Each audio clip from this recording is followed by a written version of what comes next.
So I don't know how much demand there is for content like this, but in an effort to keep things fun and interesting, I want to do different types of videos on my channel, and I wanted to bring more stories and more adventures in gaming throughout my childhood and growing up, and I wanted to talk about them more because they're things that are very near and dear to my heart, and I think they kind of made me who I am over the years. So today I wanted to talk about my life and growing up with Nintendo, because it's weird to think that my life has come kind of full circle, growing up playing all these Nintendo games, Mario, Pokemon, Legend of Zelda, whatever, and now doing it for a living.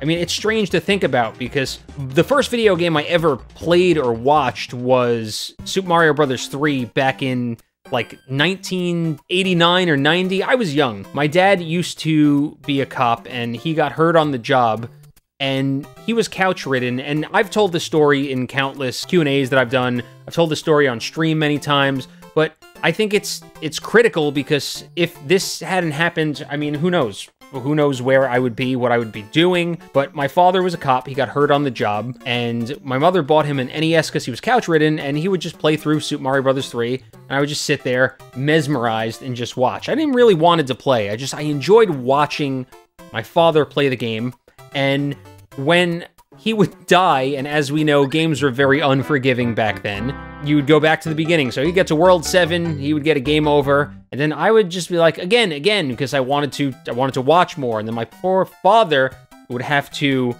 play through the game again just for my entertainment. But then when I was old enough, I'm sure, I mean, I don't have great memories of it, but I'm sure when I was old enough to play, I wanted to. But my first memories with any Nintendo console is early Super Nintendo days, because I got my Super Nintendo, I want to say for Christmas 91?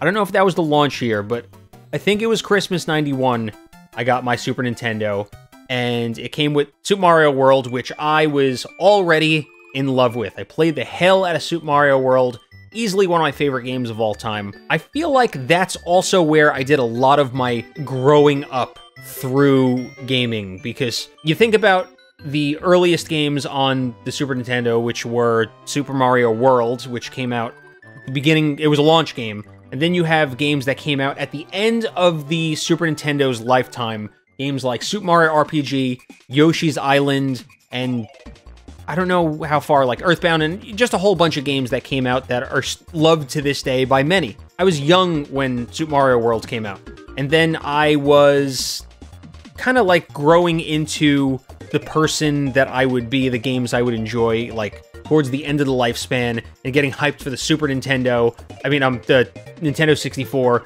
and being able to play Mario in 3D, which was then going to blow my mind, and that's a whole nother group of stories that we'll get into. There's this one photo in particular I'm going to try and find to put in the video. I know my parents have it at their house, but it's Christmas Day, and it's me sitting there with all the presents that I got, and it had to be like 94 or 95. I was like 7, and I'm sitting there with a new copy of Yoshi's Island, and I think Donkey Kong Country 2, or maybe it was 3. It was one of the sequels to Donkey Kong Country, and I'm just sitting there with both of those games in the box, and me now, the collector who knows the value of things, knows that those two games sealed are probably worth a pretty penny, especially Yoshi's Island, which I don't think there are many sealed copies of in existence, or if there are, I haven't come across them.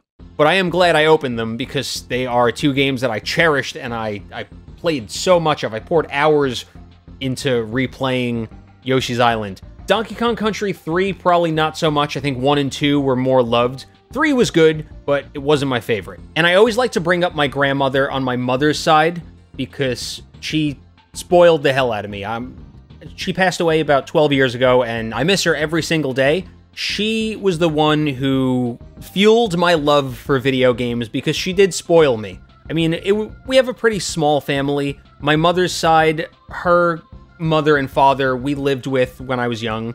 My mother has a younger sister who had 4 boys, my younger cousins, but at the time, it was mostly just me and my first cousin, who is a couple years younger than me. My grandmother would just spoil the hell out of us. One day, we went to Toys R Us. I was staying at my aunt's house, and my grandmother's like, let's go to Toys R Us. Me and my cousin's a baby at the time. And here I am thinking, wow, this is great. We're going to get to pick out a toy. And I'm wandering around the aisles with my grandmother, who never said no to anything. I wandered into the video game section, and I really didn't have any handheld games, aside from, like, those one-off Tiger Electronics. You know what I'm talking about. Those crappy, like, LCD screen games that ran on, like, 4 AA batteries. I did have a Game Gear, which I still have. I never really got into my Game Gear. I only had a couple games for it, but I wandered into the video game section at Toys R Us at the time. Of course, I'm out for toy stores everywhere. I walked up to the Game Boy. At the time, Game Boy Pocket had just come out, so I picked up the green Game Boy Pocket, or I picked up the ticket, because at the time, you couldn't just walk into a store and pick up a video game or a console. They were kind of behind these either glass panels, or they were behind gates, and you'd have to take a ticket out and bring a ticket to the front, and then they would redeem it, and if they had any in stock, they would get it for you. But typically, if there were no tickets, they didn't have any. But I'm going off on a tangent here. I walked up and I picked up the green Game Boy Pocket, and she's like, "Do you want that?" And I was like, "Really?" And she's like, "Yeah, put it in the cart." So I put it in the cart, and of course, I got a game with it. I got Super Mario Land 2 6 Golden Coins, and I also got a Game Boy camera, which surprisingly I loved and I used a lot. And eventually, I think I got the printer that came with it, so I was making stickers and putting them, like, all over my books and stuff.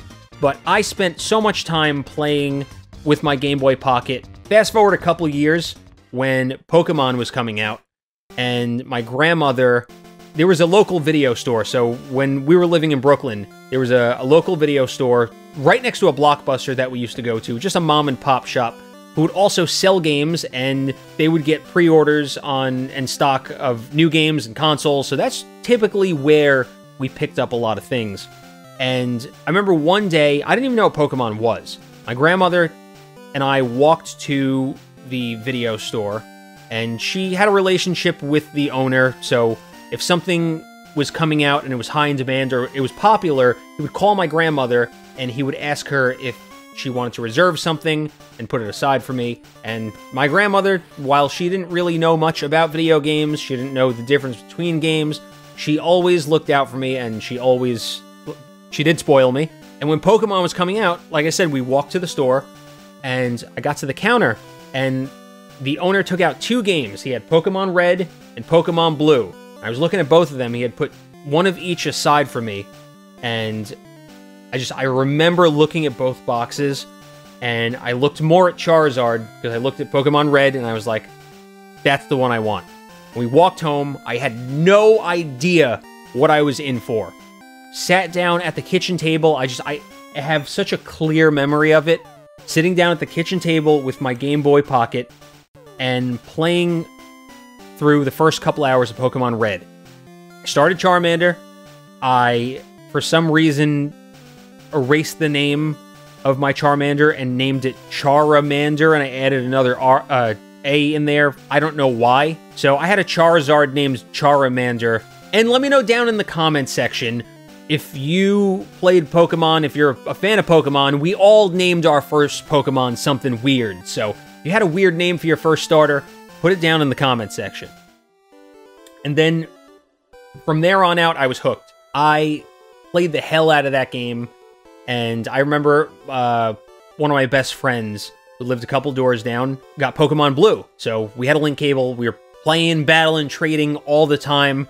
And just so many good memories. And a lot of them are really thanks to my grandmother, who always looked out for me. And I wish she was here. I wish she could see me now, because this career path that I'm currently taking is mostly thanks to her, because a lot of the games that she had gotten me over the years, ones that I still love to this day, kind of pushed me on this path, and here I am sitting here talking to you guys. And feel free to share your favorite gaming memories down in the comments section.